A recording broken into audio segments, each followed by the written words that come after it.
Hello and welcome to day 2 of IGEAS. Thank you for being here, and I hope you guys had been enjoying all the other panels today so far. Here, we're going to be talking about how you can make the jump from graduating college into getting a job in the esports industry. We got a lot of different people here on the panel with a lot of different experiences. So let's go ahead and introduce them one by one. Let's start with Gene. Hi, I'm Gene. I am the Senior Developer Relations over at Riot Games, and I help build businesses around games and all of our games, and in general, like try and mentor as many students out there as possible. Awesome. Gabriel? Hi, my name is Gabriel Zoltan Johan. A lot of people in League of Legends know me as Invert.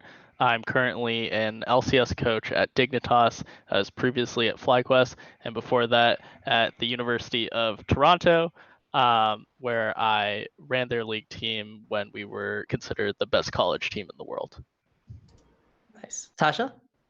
Hi, I'm Tasha or Sunkern. I'm creative director at the Newell, which is the UK collegiate organizer. I'm also a freelance broadcast producer.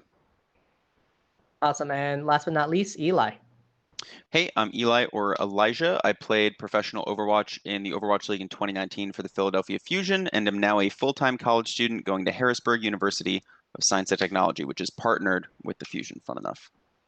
Awesome.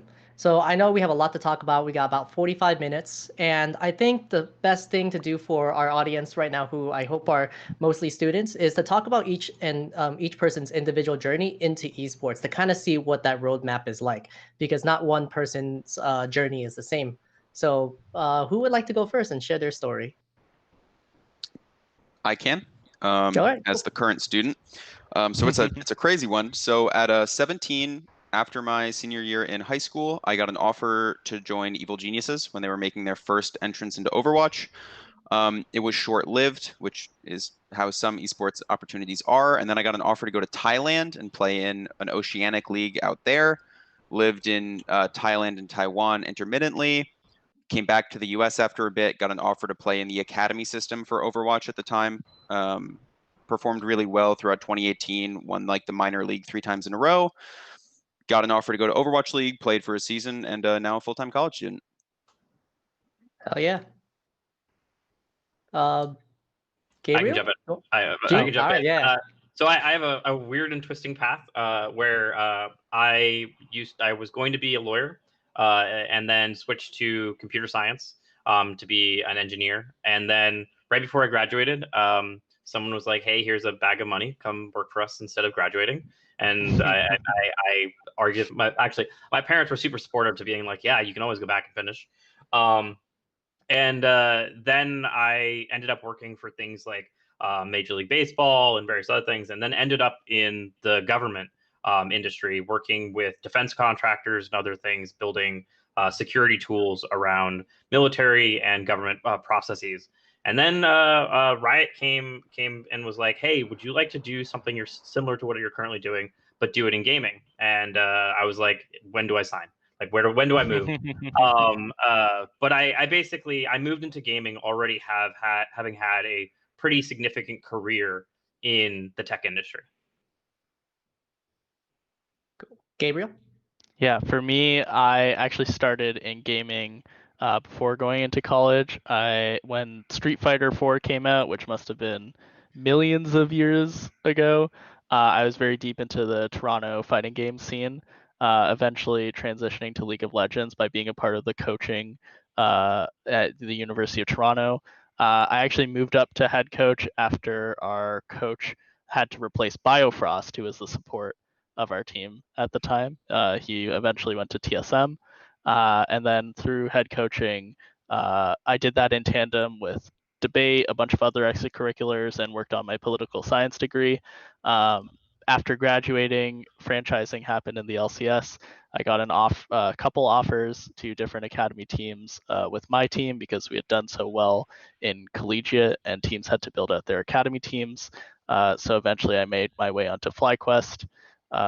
We won the first academy season, and then I got to make my way into the LCS after that. Cool. And Tasha? Yeah, so my kind of journey in esports started when I went to university at the University of Manchester in the UK. So I joined.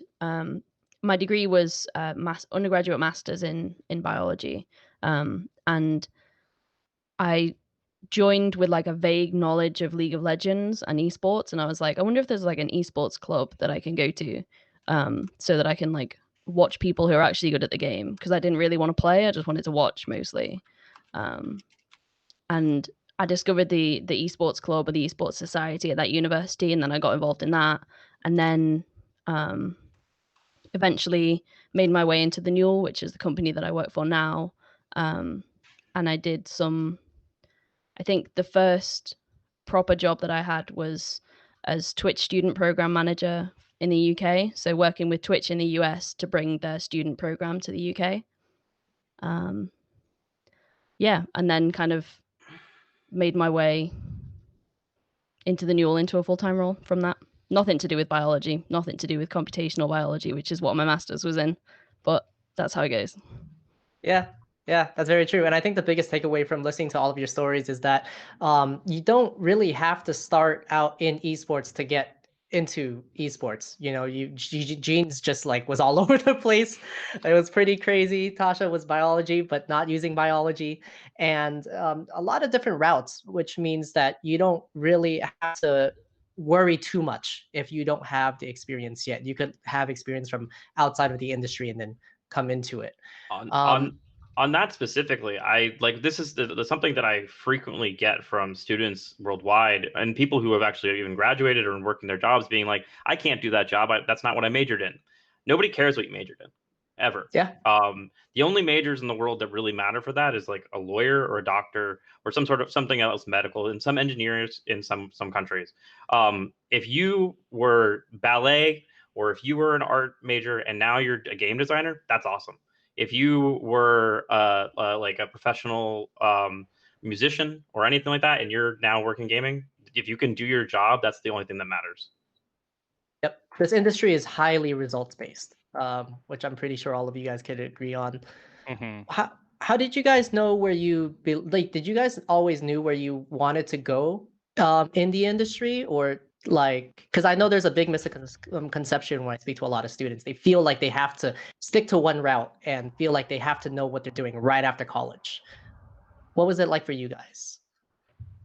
I can start on that. I think for me, I was just doing what was fun. Like when I chose to move to Thailand, I did that because it was exciting, it was new, and it was fun. When I chose to join the Overwatch League, once I got some offers, like that was fun and exciting. And then it got to a point where I was like, okay, I'm 20. I feel like I would like to get an education. I know what I want to do because I have all this life experience, and that seems fun. And I can still compete in a collegiate circuit while doing that. So I think for me, it was really just a lot of following what was interesting. Yeah, if I can jump on that too, I totally agree with that sentiment. Like for me, I was working on a political science degree, I was doing debate.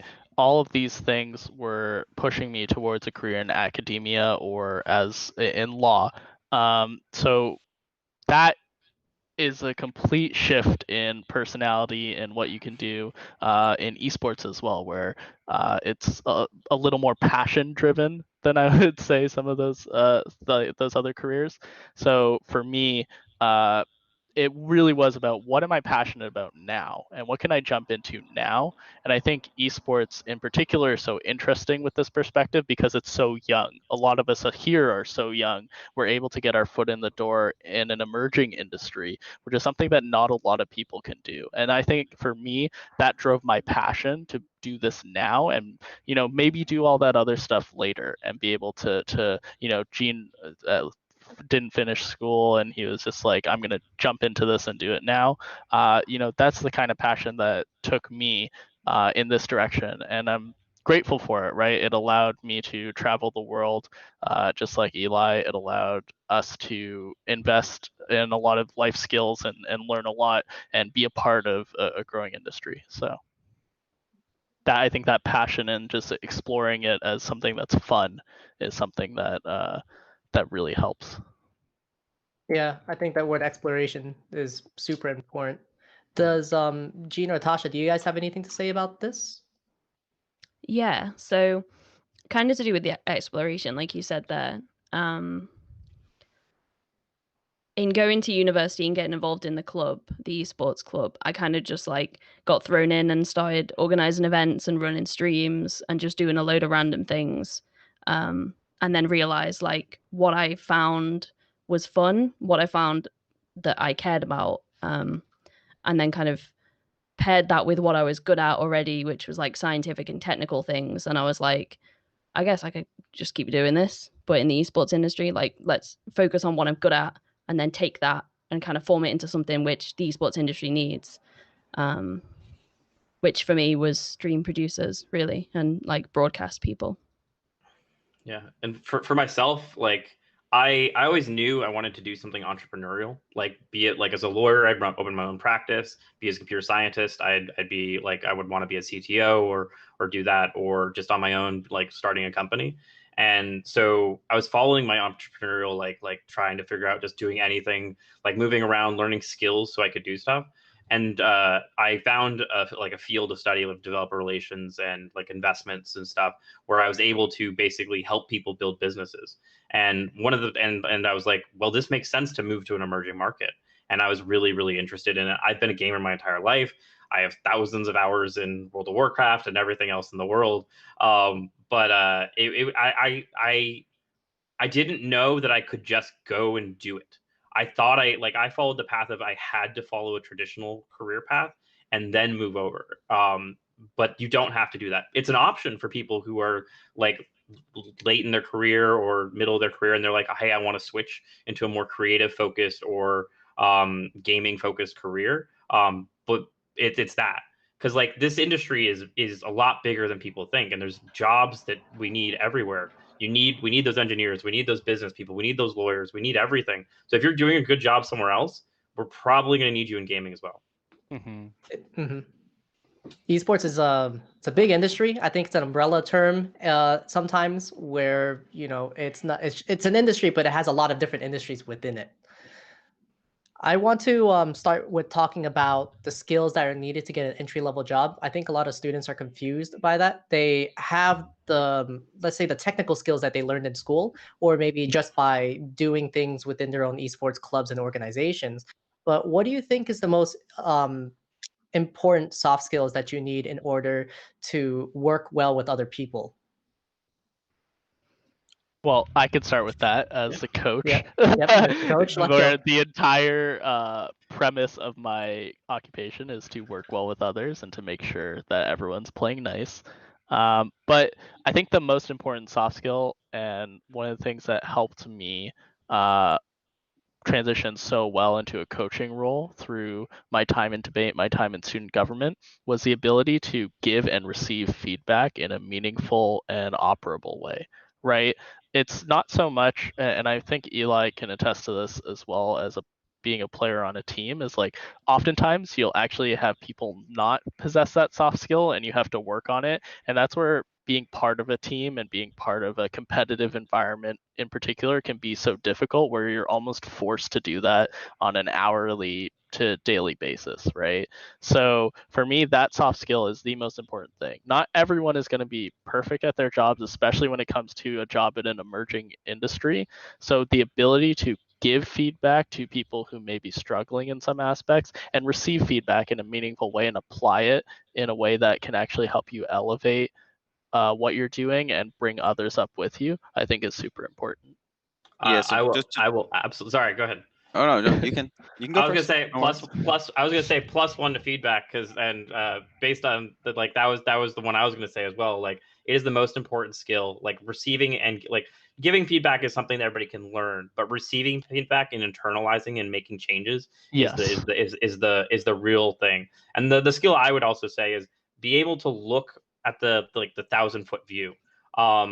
Sure, you'll see issues come up, you'll see problems, you'll have issues at work, but don't solve the problem. Solve the issue that caused the problem in the first place. And that's something I see a lot of actually people who come into the industry. They're like, oh, I can solve this, but it's like you're just going to keep having that problem. You haven't solved the issue that causes that problem.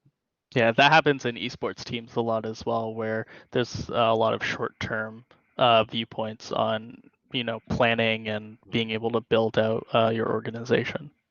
Yeah, so just to build on what both Gabriel and Gene said, And I guess to start on that last point you just made, Gabriel, I think it's important to have people in an organization who can solve the short-term problems, because there are definitely times when, like, especially in team environments or just in any organization, like, you have to solve them immediately.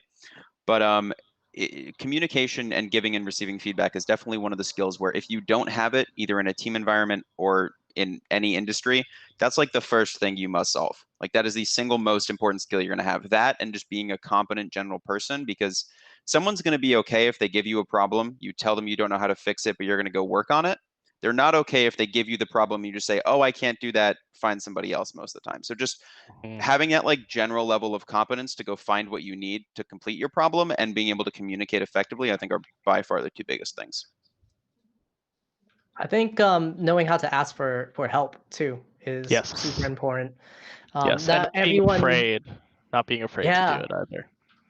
I wanted to throw that one to Tasha because I know from me working in production, it's a big scary thing because there's a lot of responsibilities, especially when you're live and anything can go wrong. And sometimes you might be a little too afraid to ask out of, you don't want to seem incompetent. Can you speak a little bit more about knowing how to ask for help and working with a bunch of different cogs in a huge machine that is production? Yeah, sure. So with regards to the first bit about asking for help, it helps a lot when you trust the rest of the team that's around you and they trust you as well. If you trust them, then you're going to feel fine asking them for help because you know that they're going to do a good job of it, and you're going to be able to pass on that responsibility. And it's not going to be like they're not just going to drop the task. They're not going to like suck at the task that you've just given them. You know that they're going to do it well, and equally, like they trust you that you wouldn't be asking them to do this big thing with loads of responsibility unless you were really struggling or really swamped. And I think this applies outside of production as well. I think it's something that happens. It happens to me like in my job in the Newell as well. Well, like you have to trust the team that you're in to be able to ask for help. Sometimes it's kind of hard as well. Sometimes it's a pride thing where you want to feel like you're like an island and you don't need help from anyone. But actually, sometimes you just got to delegate. You just got to get other people to help you out and bail you out of a tough situation. It's also scary because, I mean, this happens everywhere. You don't want to ask a question and seem like you don't know what you're doing because this industry, because it's emerging as well, can be a little bit volatile at times as well. So people are afraid of like, being moved down or losing a job or whatever just by asking. But if you've cemented yourself and you're passionate and you understand your own competence, your own limits, and you have that trust, then it's really easy to just do that and grow as a result instead of being afraid to ask the question and being afraid to grow. Like a common mistake you'll see from a lot of people coming into the industry is like, I have to solve every problem. Every problem is my fault and my thing to deal with. And it's not. Yes. And not every problem is the same priority level. Like you don't have to drop everything all the time to solve every single issue. Learn to prioritize.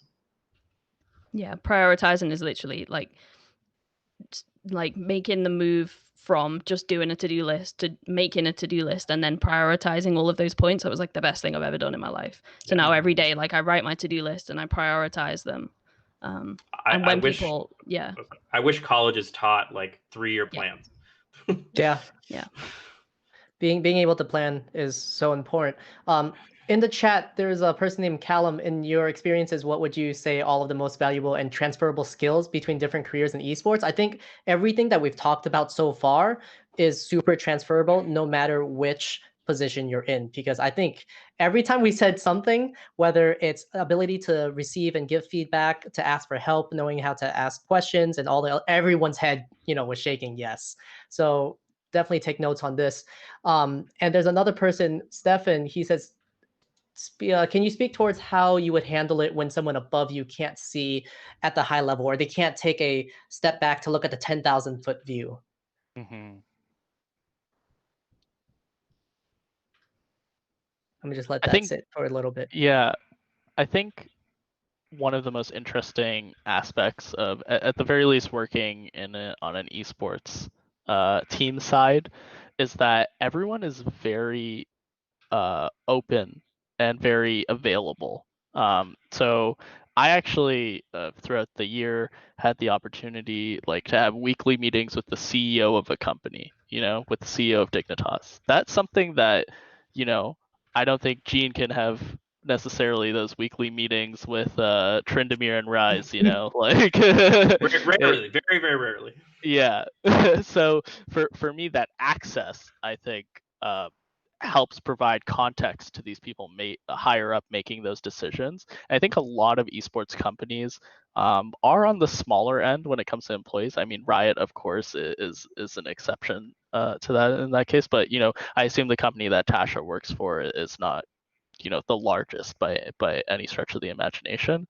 So the access you have by virtue of being a part of companies like that makes it a lot easier to provide context to these upper management figures and allow them to understand this is what's happening on the ground level, and this is what we can see as a long-term plan, right? For us, it would be in the competitive side of things, like what is our long-term plan moving forward when it comes to winning championships or creating a good developmental program or jumping into the analytics side of things. And being able to have that access is so unique here, and I think that helps a lot when it comes to moving things forward and getting people to understand things. So it's not normally a problem in my experience, but that's just my experience. I can leave it to the floor to see what other people think. But if you are having those issues and stuff like that, a mature Mhm. organization or anything like this, like in this space, will have things called a skip, like you'll have a skip level manager, where it's like your manager and there's a manager of that manager. And you should have a good relationship with that manager as well.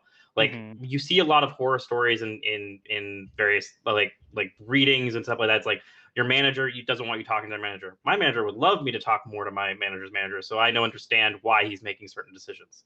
And another thing is like the esports industry has a great culture of one-on-ones where you set up 10, 15, 20 minutes with like multiple people within your organization over the course of weeks, months, whatever. Like I have weekly one-on-ones, monthly one-on-ones, every 6 months one-on-ones, where it's just like I come in and I touch base and be like, how are you doing? How's life?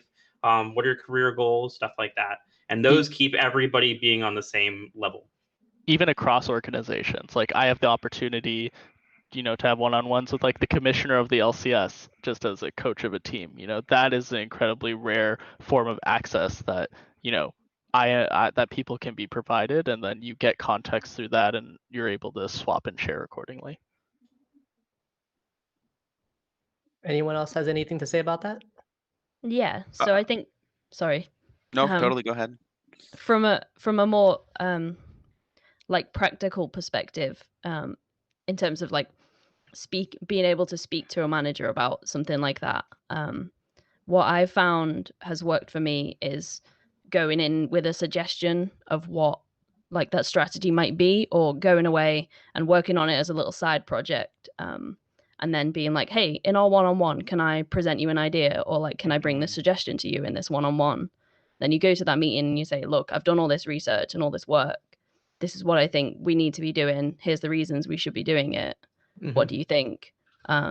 And especially if you're going with evidence, they're going to be a lot more likely to take that on board. And sometimes managers really like to be pitched at as well, because it's just a thing they like having things pitched at them. Yeah, I mean, you pretty much had a great example that's very close to mine, which is that in team environments, of course, you'll see problems, and sometimes the people right above you won't necessarily see them or know how to address them. And I feel like for managers everywhere, the worst thing you can do is go to them and say, hey, here's a problem I found, but I have no idea how to solve it. And I want you to solve it. Like, come up with at least some entry-level plan of like, here's the direction I want to change, or like, this is the thing I think we can fix, and here's how. Just so that like, you're showing that you're doing more than just pointing out things that are bad, I guess. Yeah. Plus the higher ups only have so much bandwidth of energy. They have to manage a bunch of other things, right? So when you go to them and you're like, yo, the faucet's leaking, and then they're like, all right, cool. Like, but they have a bunch of other things. You're like, yo, the faucet's leaking. I called this person. Is this okay? And then they're like, oh yeah, perfect. Then you move on. So providing solutions is super important. So for the next half, I do want to talk about networking and getting to know people in the industry, positioning yourself to get these jobs that you want to, or even if you don't want those jobs yet, it's a way to get your foot into the door. I think a lot of people have questions about whether cold contacting, cold calling, cold mailing is a good way to do it, or should you generate warm leads by interacting with people on Twitter, by interacting with people on LinkedIn, and building that relationship first? How, I guess, from each one of you guys, how would you like to go about it? Don't ask me if you can ask a question. Just ask the question. Is the number one piece of feedback I will always give. If you're gonna cold email, if you're gonna do anything, just ask the question. Don't ask for permission to ask the question. I don't have too much to say on it, I guess, because I was pretty lucky with my entry. I didn't really need to contact people. They always came to me. But I know if somebody's going to talk to me about either advice or from a team, whether or not I know them doesn't usually matter unless we're good friends. What matters to me is like, how do you structure what you're presenting? Can I like read it and reply in one message and give you all the feedback you need, or are you sending me some like very broken, I don't know, form of media, I guess? Yeah. Yeah. Or like a huge essay. Yeah.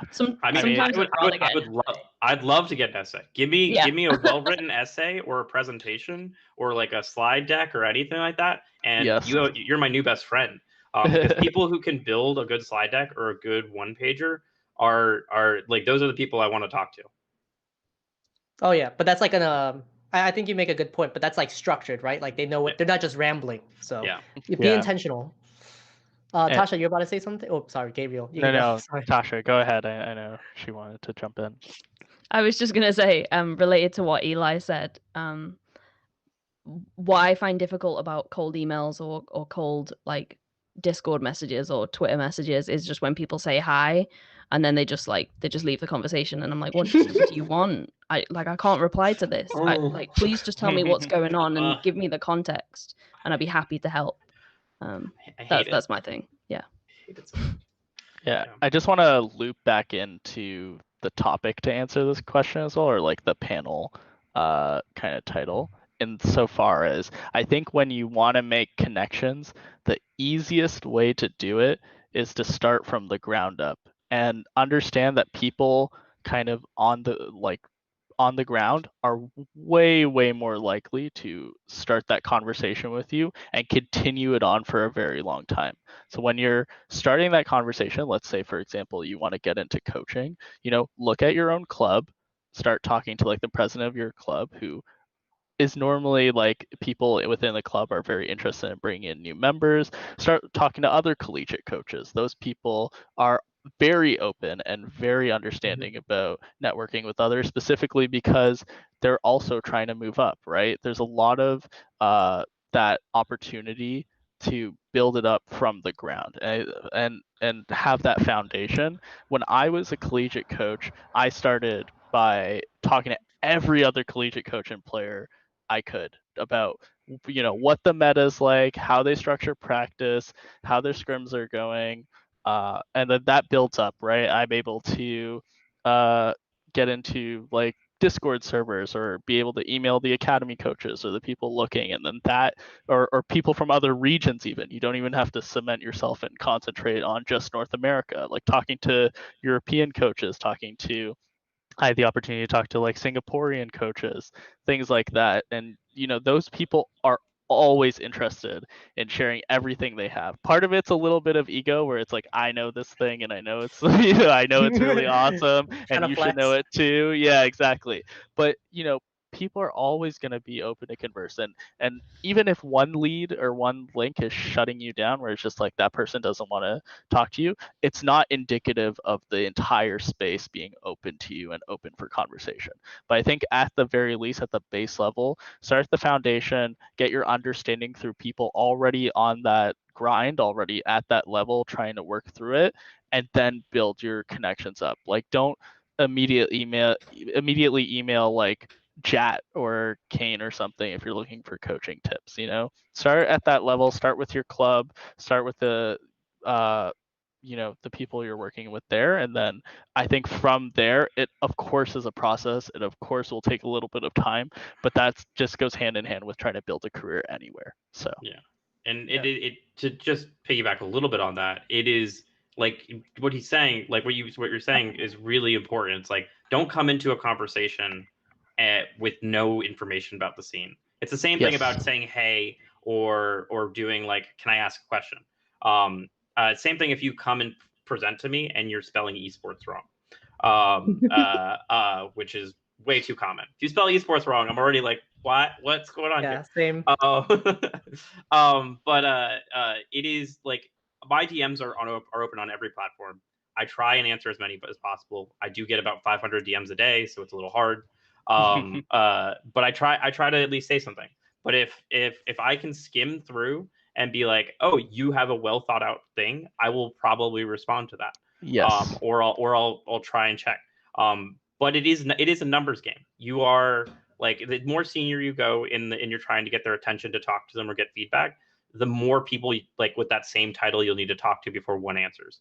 Like the rule I used for a lot of my career is 20. Like I'd pick 20 people who are doing the same thing, and I'd talk to all of them, or I'd send a message to all of them, and usually would get one person who would respond and be able to give me feedback, mentorship, and whatever else that was out there.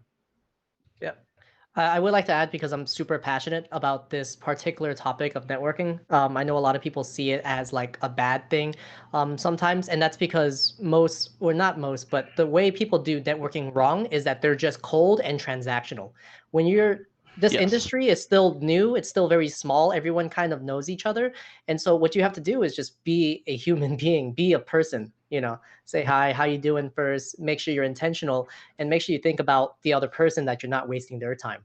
Yeah, I will jump in on this like human aspect to it too, and understand that the people you're talking to are human and have their own, not preferences, but passions that you can latch onto and be able to use to help kind of show yourself off, right? So, for example, I am incredibly passionate about the amateur and collegiate scene in North America, and when people, because I came from it, right? I was a person who kind of grew my career through that. So I am so interested in seeing what people who are currently there, or people who are interested in jumping there, what their work looks like, what they're willing to show me. And I frequently engage in the feedback with those people, right? I'm sure that might be the same for others, but for me in particular, like that, even if you're, I engage with a person who is doing data analytics and like multi-linear regressions at Warwick University. It's in England, it's not around me, but they were in the collegiate scene. They brought that work to me. It was really interesting. I gave feedback. Target someone's passions, target where they came from, and try to sympathize and empathize with that human element of a person's career and career trajectory and growth, and you'll very much be engaged, more likely to engage with that person. Yeah. And the last thing I'll add there is make sure there's a call to action, or CTA. Like, what do you want? Is a core thing. Like, if you write like this great message and it's everything, it's like this is really awesome. What do I do here? Like, are you asking? Are you asking for feedback on this? Like, because I will frequently have people like send me a portfolio or send me something, and I'm like, okay, are you just showing me this? Is it? I would like feedback. I'd like you to talk to me about this. I'm trying to get a job. Like, please make sure that there's a call to action that I understand of what I want to do. Mm-hmm. Before I move on to something really quick, Eli, do you want to talk about how maybe players could network with each other from a competitive standpoint? Player networking, I think, is one of the stranger things. I don't know how it is in other esports, but at least in Overwatch, it's usually just pretty organic friend groups. Like I wouldn't say it's so much like messaging other players like cold and asking for advice or anything like that. It's a lot of just like, you end up playing with people on the competitive ladder. You're good, they like you, you end up becoming friends, and then like that's how I pretty much got onto all of my teams. Like that was my progression into esports entirely. It was just being good at the game, finding other people who were good, playing with them, improving. Now that I'm kind of more established in the Overwatch scene, I do have people who are in like the academy system, in Overwatch, messaging me and asking for advice. And like I had somebody message me about a week ago who I talked to when he was just a Twitch viewer of mine, playing like around, the top 500 level of Overwatch, asked a bunch of questions. I tried to give him feedback, and like 4 months later, which is like a week ago, he made contenders. He made the minor league. I was like super thankful because I actually spent the time to like try to help him through that. So I think it's just being a human when you talk to people and are playing the game, and being respectful, pretty much. Oh yeah, being respectful is like number one, I think, especially when it comes to players. Sometimes things can get a little heated. All right, so for the last one, I know that getting a job in esports isn't the only way to work in esports. Freelance is now becoming a huge thing, especially with more jobs coming online or more people just kind of figuring out a specialty position that's temporary. Tasha, I know you spoke about doing freelance broadcast production. Can you kick this one off? Yeah. What specifically would you like to know, I guess?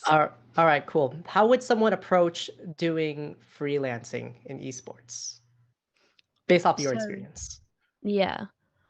In my experience, most of the people that I know that do broadcast production in esports, and also casting and in-game observing and things like that, they started with volunteer work and then kind of like entry level, like low paid work, I guess, um, until they've kind of built up this portfolio and show reels, and then opportunities have arisen in like tier two. So I came from Overwatch observing background, so like the whole ecosystem that I know is like going into open division and doing open division and trials and contenders. And then I have friends that have gone from that into casting, like the World Cup, the Overwatch World Cup, and things like that. And they all started like at this grassroots level. Most of them in the collegiate scene. So my friends in the UK started in the UK collegiate scene. And yeah, I think it comes down to a lot of volunteer work. But I would also say a caveat to that is don't let yourself get taken advantage of as a volunteer, Yes. because that happens a lot. Yeah, know your value, right? Yeah. Yeah. What's the best? I'd also say Oh, that go ahead. the space is much larger than anybody ever thinks about. A lot of people are like, "Hey, I have to work for a team, or I have to work for the publisher of the game." That's not true. Like we now have an ecosystem of companies around each individual esport that like numbers in the hundreds that are all needing people to be able to work on things. Be it being a stats analyst, be it hey, I need someone who is going to make sure, like, to all the way down to like I need to make sure coffee and they're being fed and everything like that. To we have a lot of people who are hiring full-time exercise science and personal trainers, to marketing, to sales. If there is a job in the rest of the world, that job is being done in esports now. And you may not have the direct tie to the team, but you are definitely impacting this entire industry.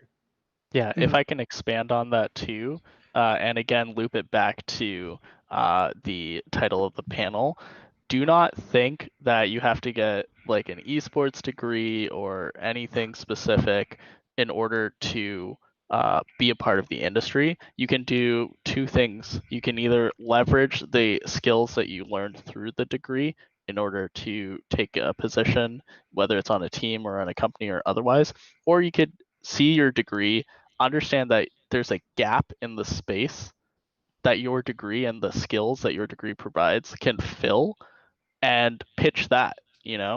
People weren't thinking about sports psychologists on esports teams a few years ago. People weren't thinking about chefs on esports teams a few years ago. People were microwaving their food in between scrim blocks and whatnot. People weren't thinking about agents and lawyers. Merch, everything. Exactly, marketing. There's so many ways in which whatever degree you have, even in STEM, can impact the way we think about our industry, the way we think about it in a competitive space or outside of a competitive space. It's on not just you to be creative, but for you to ask around and potentially understand where that void can be filled, right? So even someone who works in like biology, if they have like an understanding of data science or statistics through that, like I'm all ears because I love that stuff. I think analytics is like a way to space can grow on the competitive side. There all those skills that you can transfer through your degree, or the degree itself can fill in a gap that we currently don't know about, that you can be creative about, can give you that career that you're looking for in esports. Yeah, I think you made me think about something that is super prevalent across everywhere in life, not only our industry, but it's imposter syndrome. You know, whether you're running a huge production, whether you're a pro player, whether you're in charge of coaching students, or running a bunch of startups and having a high position in a company, sometimes you may feel like you're in over your head. How do you guys deal with imposter syndrome? So this is one that I can definitely talk about, and it's one I've dealt with like my entire career, and I've been doing like out of school for 13 years now. And it is something, no, no less than that. But it's something that never goes away. You will be a CEO and you'll have imposter syndrome. You'll be an executive, you'll have imposter syndrome. Everybody will have imposter syndrome. It is managing it and making sure that you don't let it paralyze you or cripple you. It is like in some of the strategies, like one of the biggest strategies I use is I have a list of wins that I update pretty much daily and weekly of everything that I've done well. So that when I do have a moment of like, I feel like I'm screwing up and I'm not doing what I'm supposed to be doing, I can go to that and I have snippets of emails that I've screenshotted from executives or bosses or whatever being like, that was a really cool thing you did, or that was great, or GG, or something like that. Or I have a list of every accomplishment I've done over the last 9 years. I can track the completion of projects, good or bad. But it's like I did do those things because a lot of the times, once you've completed something, you're like, oh, that wasn't that. Like I didn't work that hard for that, but you just spent 9 months building that, and that was you learned so much. And keeping track of that keeps a lot of the imposter syndrome at bay. Yeah, I guess, I mean, I'm a lot younger and I'm in college now, but I have a small list of like all of my esports related wins. Like it's cool that I can say I didn't lose a major event in North America for 2 years playing Overwatch. Like that's an amazing thing to be able to say as a player. And even like my GPA, like I can say I have a 4.0 GPA so far in college. Like those things, and especially when you're pursuing something that you find fun and you're passionate about, those things together can really help you over those humps. Because like I've had them in esports, I've had them in college. I had one on Wednesday when I had like 40 things due by next Monday. And just kind of like reassuring yourself that you're here because you want to be and you want to do what you can to move forward. And even if you might fail, it's important that you still put in the effort to move forward. Yeah, I think for me in my space, there's a lot of talk about whether a coach has to be an ex-pro player or not, and whether that actually contributes to being a good coach, right? And obviously, with that comes, because I wasn't a pro player, I came into the space through doing really well in my university team. You know, you grapple with that kind of almost existential question constantly. For me, again, I want to echo what Gene says. Look at your accomplishments. Look at what you've done so far. You know, being able to do what I did, and have that experience, being able to work with professional players, and then at the end of the day, have them say that I changed their life, or that I was a very important piece in how they grew as a person. That is the win. That is the ability for me to say that I am in the right place and I am able to grow here and I am able to be a quality contributor to everything that's going on here. I think that's really important. If you can't do that yourself, being able to have a good support network who helps you understand that, I think, is also really important. And that can come from within the space that you're working in, or friends that you have in the industry, or even people outside of the industry. You know, sometimes my parents check in and they're like, "Hey, you guys took the L today on the LCS stage, but you're still doing great, sweetie." You know, like sometimes even Aw, that stuff helps a lot. So having that support network, I think, can be really meaningful when it comes to tackling that issue. big time. Tasha, anything to say about this one? I was literally going to say the same as Gabe. Support networks, where like I'm a part of these like communities and these friendship groups, which are mostly on Discord, where it's just like a group of like similar people to me, and we're all good friends, and we all just kind of, when we're having our down days, we're like, do I belong here? Like, am I doing a really bad job? Like, is this crazy? Am I just being paranoid? And they're like, yeah, you're just being paranoid. Like, you're great at your job. We love you. And I'm like, thank you. Great. And like just having those friends that will support you and that also understand the context and understand the situation that you're in the industry. It's really helpful. Yeah. At the end of the day, we're all human. We all make mistakes, and I think as long as we can learn from our mistakes and try to do better next time, that's way more important than trying to be something that you're not to impress people. Hype up your friends and colleagues. Don't ever be afraid to say, "Hey, you did a great job on that." We don't do it enough. Yeah, especially in a competitive space like mine, like being able to do that like to another player, that's not gonna, or to another coach, like that's not gonna harm your job or sacrifice like anything you're working on. So Yep. And with that, we've run out of time. Thank you so much, guys, for having this conversation with me and each other. I think this was really productive. I hope you guys had fun. It's, you know, I certainly did. I hope you viewers in the chat, thank you so much for participating and keeping the chat active. I really hope you guys learned something from this too. Where is the best place to contact y'all? Twitter. Twitter? Twitter. Twitter? Everybody's I think Twitter is definitely the easiest way. If you're not on Twitter and you want a job in esports, get on Twitter. Yeah. I mean, my Twitter DMs are open. I have a professional email, which is like elkoverwatch@gmail.com. But Twitter DMs. If I see you follow me or you reply to a bunch of my tweets and you send me something, I'm much more likely to like at least take the time to read your message if I recognize your name. So yeah, Twitter. All right. And with that, we're going to end the panel. Once again, thank you everybody for being here. We'll send it off to the break and get ready for the next panel. Have a great day, guys.